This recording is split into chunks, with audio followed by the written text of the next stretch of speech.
Alright BVN, you know what's coming up. The PSATs and the PACTs. A book of practice tests for these are available in the school store in case you want to practice for the practice test. These PPSATs are very helpful, and if you're dedicated enough, you can opt into a PPP SAT that prepares you for these practice tests for the practice tests. Once the actual day comes, there are some things you need to know to be prepared. The first being the many rules put in place to ensure a level playing field for the students. The first being that if anybody's phone makes a peep, even in their bag, it was all for nothing and the scores are discarded. When setting your alarms to go off during the PSAT, keep in mind that your phone will be in your bag in a corner of the room, so keep that volume up. The PSAT will want some information about you before you take the test, which you will spend about 3 hours bubbling in. Consider legally changing your name to the letter A to save yourself some time before the test. Once you've given the College Board all your deepest secrets in bubble form, it's time to take the test. You will be in one of two groups of people. Those who need a tissue, and those who can hear it all around the room. Now that the testing environment is a thick fog of self-consciousness and insecurity, you're getting the full standard testing experience.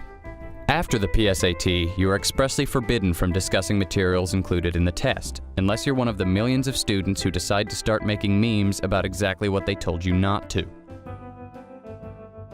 Once these jokes die off and you've forgotten about the test, you will begin getting emails from colleges you didn't know existed, and they want you. At some point later, when all of these tests have been graded, the scores become available online and you can check them in a few days after they get their website back up. Good luck.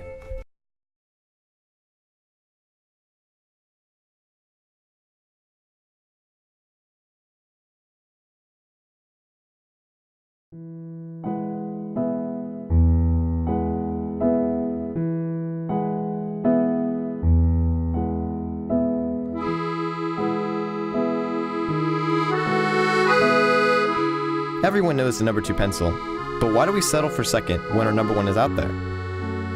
What is number 1? What is number 2? We went to high-ranking officials for the answers. As it turns out, number 2 is HB, and number 1 is B, and as you can see there's a 3, 4, 2.5, and more. So we're still left with the question, what number 2?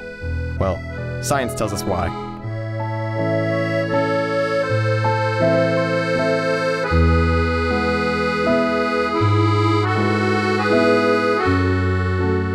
But at the very end of the day, number 2 will always take first in our hearts.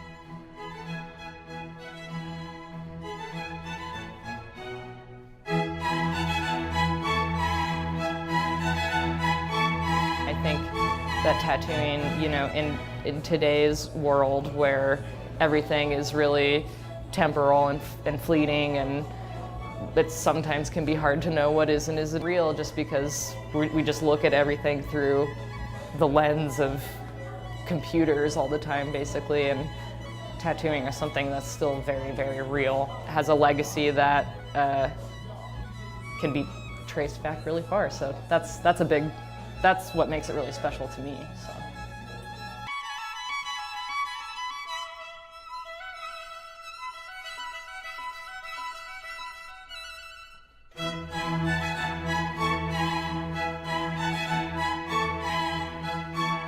I mean, I think initially when I first started getting tattooed when I was younger, it was just like, I have a cool idea for a thing. I think that would make a great tattoo, you know, and I like a lot of those tattoos that I have from when I was younger, where I just kind of had an idea and got it tattooed, and it's almost like a scrapbook. Sounds cheesy, but it's, you know, you look at, oh yeah, I remember when and where I got that.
My name is Tori Fortunato. I've been in Color Guard since my sophomore year, so this is my 3rd year. The Color Guard adds a flair to the band that is necessary to the overall effect. It adds something that draws the eye in. I'm Martha Triban, and I've been in Color Guard for 2 years now. We stay after school, we steam all of the silks, we do each other's makeup, hair, we eat team dinner, and then we go to the game. I'm Jen Zospan, and this is going to be my 2nd year in Color Guard. Over the years, well, it's definitely a newer thing at the school, so we've gotten more used to like kind of the routine of it, but it's also like a lot of fun now that we know what we're doing. I joined because it looked really fun, and I still wanted to be a part of the band, kind of, but I definitely wanted to incorporate like dance too, so it was a good middle. Mainly just getting hyped, and that really prepares us for the show. When I say color, you say guard. Color, guard, color, guard, color. Let's go color guard. Okay, that's it. Okay.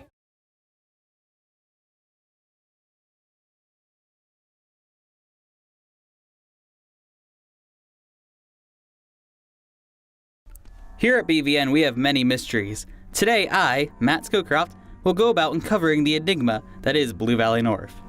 Our first mysterious mystery of our mysterious school, BVN, is located in the mysterious hallway that is the mysterious color of yellow. Here you can find a trophy glass wall thing. At first glance, it may look normal, but if you take a closer look, you will notice that all those people were at BVN years ago, specifically in the years 1991 to 1997. It is likely that we started the trophy case when Home Alone came out in 1991, but in 1997, Home Alone 3 came out. It is likely that the school administrators were so upset with how Home Alone 3 turned out that they shut down our school trophy case. Let's move on to this mysterious mystery. Almost every classroom has a silver device on the wall. What does it do? Does it even work? I decided to do some research for us all and ask some students at BVN what they think. Push the button, it calls the office, and the office goes, hey, what's boppin'?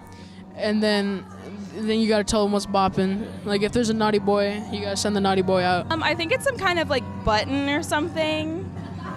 Yeah, I'm not really sure. It looks like an elevator button to me. Okay, so it appears to be some sort of button, maybe to call an intercom device. Maybe who knows? It could be a nuclear detonation switch. It could do a lot of things actually.